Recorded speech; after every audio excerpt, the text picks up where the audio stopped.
আমরা পালাইতে দিব না, তাকে কিন্তু আমরা অবশ্য পালাইতে দিব না। তার গদিটা ছেড়ে দেওয়া উচিত আপোষে, এখনো সময় আছে। জনগণ কিন্তু যখন গরম হয়ে যাবে, আমরা যখন গরম হয়ে যাব, জনগণ গরম হয়ে যাবে, আদেশ সাহেব সে তো কা কা কা সারাদিন। তিনি আরো বলেন, হঠাৎ তাদের এই তত্ত্বাবধায়ক সরকারের দাবি কেন? প্রশ্ন হচ্ছে যে তাদের নেতাটাকে, মানুষ ভোট দেবে কাকে? শেখ হাসিনা বলেন, মানুষ একজন নেতৃত্ব দেখতে চায়। বিএনপি কি তেমন কাউকে সামনে আনতে পেরেছে যাকে নিয়ে তারা নির্বাচন করবে? বিরোধী দল ও যুক্তরাষ্ট্র মিলে দেশে তত্ত্বাবধায়ক সরকার নয়, সেনা সমর্থিত সরকার গঠনের চেষ্টা করতে পারে। আসসালামু আলাইকুম, আপনারা কেমন আছেন?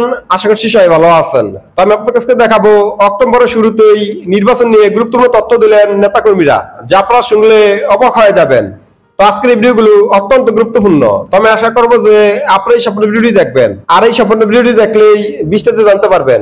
আর এই ভিডিওগুলো দেখানোর আগে আপনাদের কাছে আমার ছোট্ট একটি রিকোয়েস্ট, আপনারা যদি আমার চ্যানেলে নতুন হয়ে থাকেন তাহলে একটু আপডেট নিউজ সবার আগে পেতে আমার এই চ্যানেলটি সাবস্ক্রাইব করে আমার সাথেই থাকুন। আর এখন চলুন কথা না বাড়িয়ে আমরা ভিডিওগুলো দেখে আসি। শেখ হাসিনাকে প্রশ্ন করা হয়, বিএনপির নেতৃত্বে বিরোধী দলগুলো একটি তত্ত্বাবধায়ক সরকারের অধীনে নির্বাচনের দাবি জানিয়ে আসছে, আর আপনারা বলছেন সংবিধানে এর সুযোগ নেই। কিন্তু সংবিধান সংশোধন করার মতো প্রয়োজনীয় সংখ্যাগরিষ্ঠতা সংসদে আপনাদের রয়েছে। সংবিধান পরিবর্তন করে তত্ত্বাবধায়ক সরকার ব্যবস্থা ফিরিয়ে আনার কোনো উদ্যোগ কি আপনারা নেবেন বা বিরোধী দলের সঙ্গে আলোচনায় যাবেন? এর জবাবে প্রধানমন্ত্রী বলেন, এই তত্ত্বাবধায়কের জন্য বিএনপি যখন 15 ফেব্রুয়ারি নির্বাচন করে তখনই আমরা আন্দোলন করেছিলাম। এই যে ভোট চুরি যখন করে তখনই কিন্তু জনগণ ওইটা চাচ্ছিল। তখন বিএনপি নেত্রী বলেছিল, পাগল এবং শিশু ছাড়া কেউ নাকি নিরপেক্ষ নয়। এটা তাদেরই কথা। তত্ত্বাবধায়ক সরকারের অধীনেই তো নির্বাচন হয়েছিল 2008 সালে। কারণ বিএনপি 2021 থেকে 6 জঙ্গিবাদ সৃষ্টি, দুর্নীতি, স্বজনপ্রীতি, মানি লন্ডারিং যত রকমের অপকর্ম ছিল তার কারণেই বাংলাদেশে এমার্জেন্সি ডিক্লেয়ার হয়। তখন কিন্তু এই তত্ত্বাবধায়ক সরকার আসে। 2 বছর কিন্তু তারা নির্বাচন দেয়নি, বরং আমাদের বিরুদ্ধে মিথ্যা মামলা দিয়ে হয়রানি করে। তারপর যখন 2008 সালে নির্বাচন হলো, সেই নির্বাচনটাও তত্ত্বাবধায়ক সরকারের অধীনেই হয়। সেই নির্বাচনে বিএনপি কয়টা আসন পেয়েছিল? 300 সিট আমাদের, বিএনপির নেতৃত্বে জামাত সহ 20 দলীয় জোট সিট পেয়েছে, ছিল মাত্র 29টি। পরে রি-ইলেকশনে হয়, তাদের অবস্থানটা ওই একই জায়গায়। তত্ত্বাবধায়ক সরকারের অধীনে নির্বাচনেই তাদের এই অবস্থা, যার জন্য তারা 2014 সালে নির্বাচন বয়কট করে এবং সেটা বানচাল করতে অগ্নিসন্ত্রাস করে। প্রশ্ন রেখে তিনি আরো বলেন, হঠাৎ তাদের এই তত্ত্বাবধায়ক সরকারের দাবি কেন? প্রশ্ন হচ্ছে যে তাদের নেতাটাকে, মানুষ ভোট দেবে কাকে? শেখ হাসিনা বলেন, মানুষ একজন নেতৃত্ব দেখতে চায়। বিএনপি কি তেমন কাউকে সামনে আনতে পেরেছে যাকে নিয়ে তারা নির্বাচন করবে? বিএনপি, জামাত সহ তাদের 20 দলীয় জোট আছে, এই পর্যন্তই। কিন্তু নেতৃত্ব কোথায়? প্রধানমন্ত্রী বলেন, নির্বাচন এটা হচ্ছে জনগণের ভোটের অধিকার। 2007 সালে ইমার্জেন্সি ঘোষণা হলো। এরপর কিন্তু উচ্চ আদালতের রায় ছিল যে বাংলাদেশে আর কোনো অনির্বাচিত সরকার ক্ষমতা আসতে পারবে না। একটা নির্বাচিত সরকারের পরিবর্তে আর একটা নির্বাচিত সরকারই আসতে হবে। এখানে একটা জিনিস কিন্তু তিনি উল্লেখ করেননি, যে প্রশ্নটা ছিল যে সংসদে তো এত সংখ্যাগরিষ্ঠতা আছে, আবার তত্ত্বাবধায়ক সরকার আপনারা আনবেন কিনা বা বিরোধী দলের সাথে আলোচনা করবেন কিনা। এই দুটো প্রশ্নের কিন্তু তিনি উত্তর দেননি। তিনি বরং তত্ত্বাবধায়ক সরকারের আড়ালে বিএনপি কি করেছে সেই বিষয়গুলো এনেছে।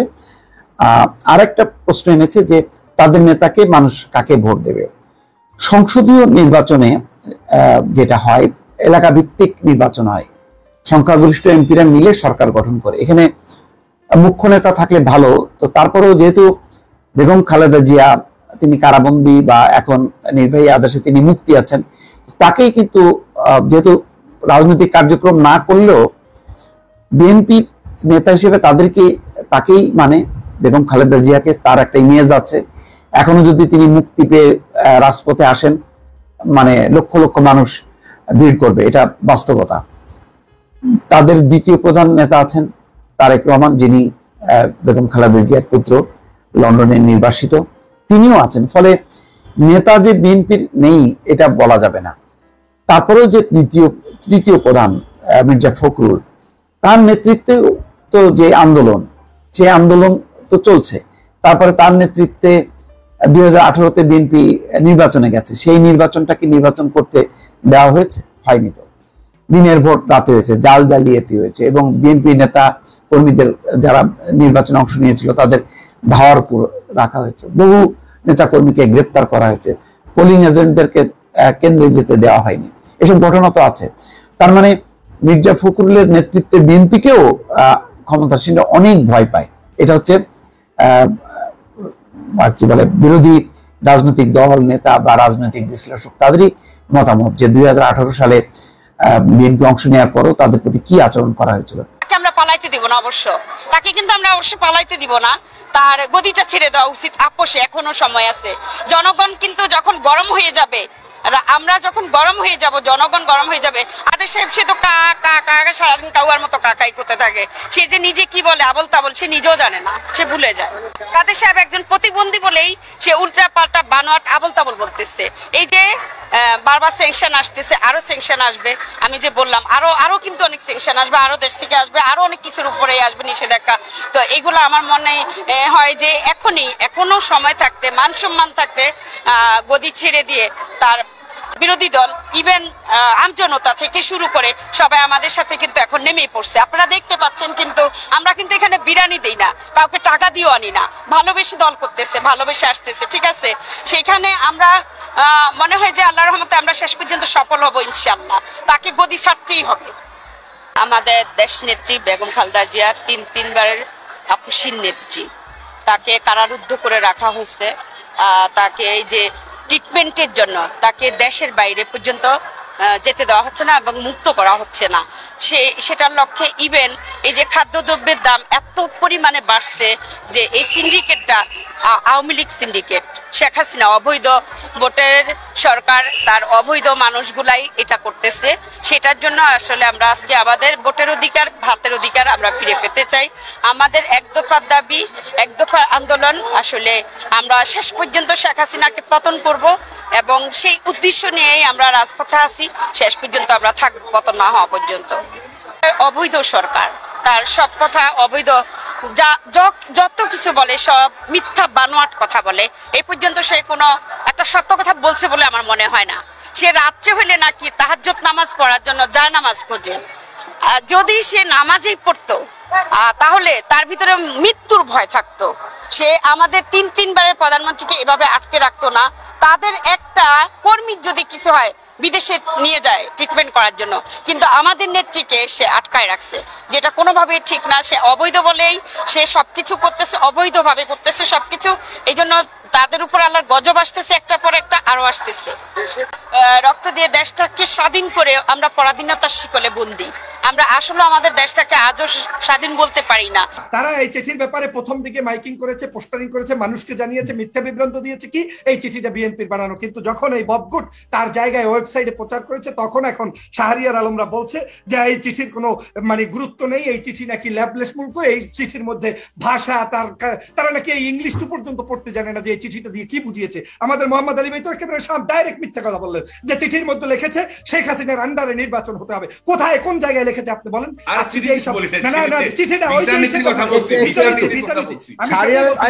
শাহরিয়ার আলম সাহেব কি চিঠির বিষয়ে কোনো মন্তব্য করেছেন?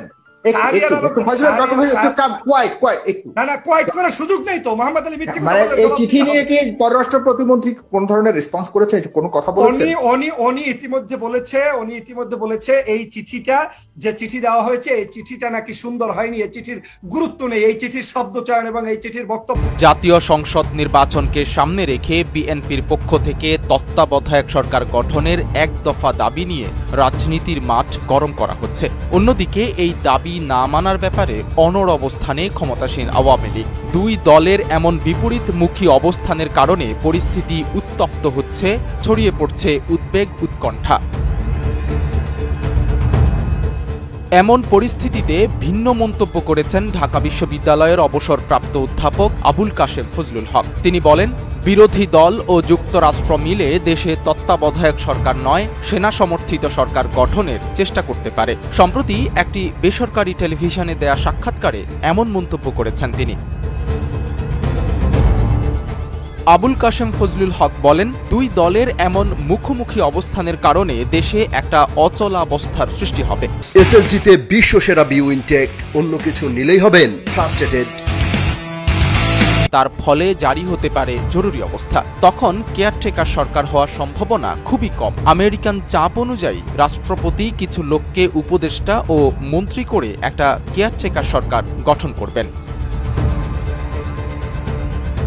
দ্বাদশ জাতীয় সংসদ নির্বাচন যখন খুবই সন্নিকটে, তখন অধ্যাপক আবুল কাশেম ফজলুল হক বলছেন, বিদেশি প্রভাব আর দেশের মধ্যকার রাজনৈতিক ঘটনা প্রবাহ দেখে মনে হচ্ছে সঠিক সময়ে আগামী জাতীয় নির্বাচন অনুষ্ঠিত হবে না।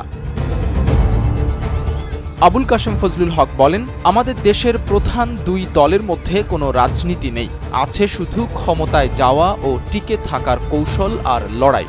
এই দুই দল নির্বাচনের জন্য সুষ্ঠু মানবিক সম্পর্কে আসতে পারছে না, তাই এই সংকট রাতারাতি কেটে যাবে এমনটাও আশা করা যাচ্ছে না। ঢাকা বিশ্ববিদ্যালয়ের সাবেক এই শিক্ষক বলেন, এই পরিস্থিতিতে নানাভাবে দেশে অসন্তোষ সৃষ্টি হতে পারে।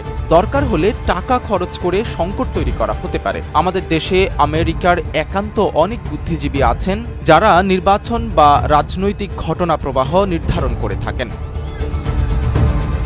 তিনি বলেন, যদি আওয়ামী লীগ কোনো ক্রমে ক্ষমতায় বসে যায় তাহলে বিএনপি সহ অন্যান্য দলগুলো সরকারকে স্বাভাবিকভাবে কাজ করতে দেবে না। আবার আমেরিকা সরকারকে রক্ষা করতে আসবে, তাও হবে না। নির্বাচনই গণতন্ত্র, আবার গণতন্ত্রই নির্বাচন।